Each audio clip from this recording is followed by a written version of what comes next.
எல்லாருக்கும் எல்லாம் என்ற பெயரில் நாளை தமிழக பட்ஜெட் தாக்கல். தமிழ் மொழியை முதன்மைப்படுத்தி தமிழில் ரூ என்ற பட்ஜெட் லட்சணை வெளியிட்டார் முதலமைச்சர் ஸ்டாலின்.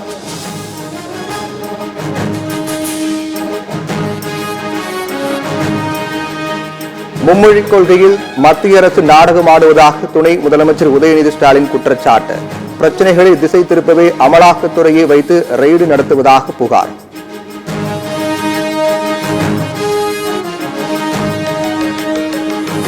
கேஸ் சிலிண்டர் நிறுவனங்கள் மூலம் நவீன இந்தி திணிப்பு. இந்தியில் மட்டுமே வாடிக்கையாளர் சேவை வழங்குவதற்கு பாமக தலைவர் அன்புமணி கடும் கண்டனம்.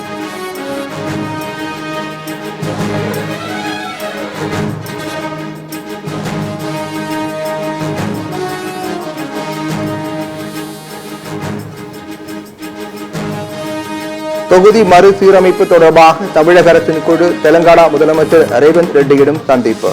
மார்ச் 22ஆம் தேதி நடைபெறும் கூட்டத்தில் பங்கேற்குமாறு அழைப்பு.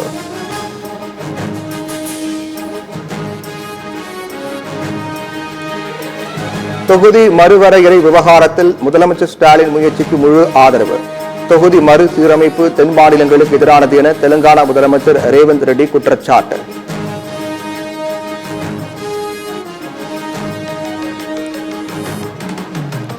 பூரண மதுவிலக்கிற்கு அனைவரும் ஒத்துழைத்தால் நானும் தயார்.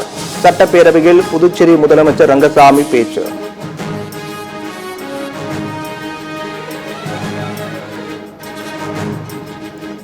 மும்மொழிக் கொள்கையை புதுச்சேரி அரசு ஏற்றுக்கொண்டதாக அமைச்சர் நமச்சிவாயம் பேச்சு.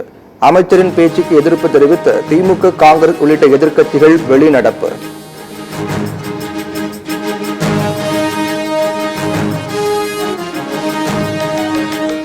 திருப்பூர் மாவட்டம் அவிநாசி அருகே தோட்டத்து வீட்டில் வசித்து வந்த முதிய விவசாய தம்பதி வெட்டி கொலை. வீட்டின் கதவு திறந்திருந்த நிலையில் நகை, பணம் ஏதும் கொள்ளை போகாததால் அண்டை வீட்டார் சேர்ந்த ஒருவரை கைது செய்து போலீசார் விசாரணை.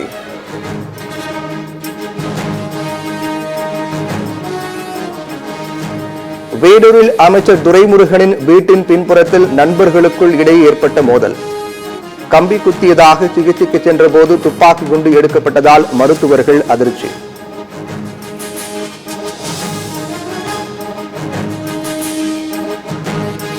விண்வெளியில் 2 விண்கலங்களை வெற்றிகரமாக இணைத்தும் பிரித்தும் இஸ்ரோ புதிய சாதனை படைத்த 4வது நாடு என்கிற பெருமை பெற்றது இந்தியா.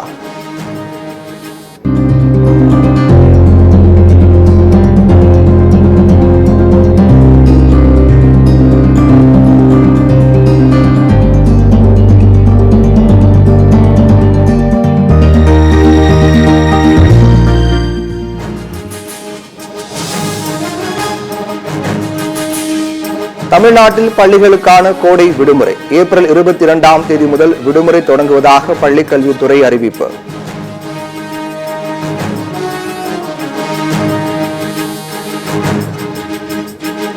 மழைநீர் வடிகால்வாய் பணிகள் மேற்கொள்ளும் போது முறையாக தடுப்புகள் அமைக்க வேண்டும். சென்னை துறைப்பாக்கத்தில் உரிய தடுப்பின்றி கிடந்த கால்வாயில் 3 வயது குழந்தை விழுந்ததை அடுத்து ஒப்பந்ததாரர்களுக்கு அமைச்சர் மா சுப்பிரமணியன் அறிவுறுத்தல்.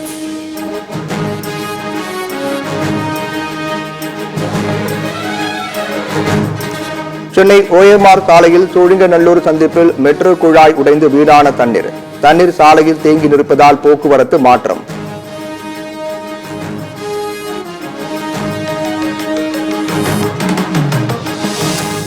சென்னை அடுத்த ஆவடி பருத்திப்பட்டு ஏரியில் 2 டன் மீன்கள் செத்து மிதப்பதால் துர்நாற்றம். ஆவடி சுற்றுவட்டார பகுதியின் கழிவுநீர் ஏரியில் கலக்கப்படுவதால் செத்து மிதக்கும் மீன்கள்.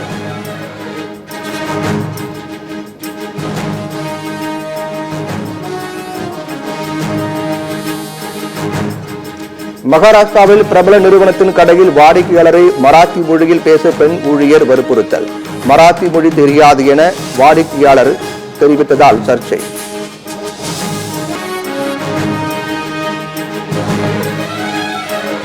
ஹைதராபாத்தில் உள்ள ஓஸ்மானியா பல்கலைக்கழகம் வழங்கிய உணவில் பிளேடு மற்றும் புழுக்கள். விடுதி நிர்வாகத்தை கண்டித்து பல்கலைக்கழகத்தை முற்றுகையிட மாணவர்கள் சாலை மறியல்.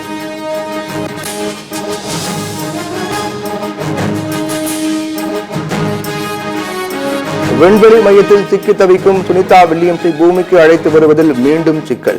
தொழில்நுட்ப கோளாறால் கடைசி நேரத்தில் ராக்கெட் புறப்படுவது நிறுத்தப்பட்ட நிலையில் நாளை காலை மீண்டும் ஃபால்கன் 9 ராக்கெட் ஏவப்படும் என நாசா அறிவிப்பு.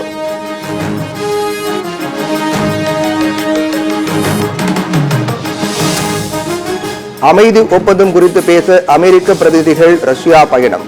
உக்ரைன் உடனான போருக்கு ரஷ்யா சம்மதம் தெரிவித்திருக்கும் என அதிபர் டொனால்ட் ட்ரம்ப் நம்பிக்கை.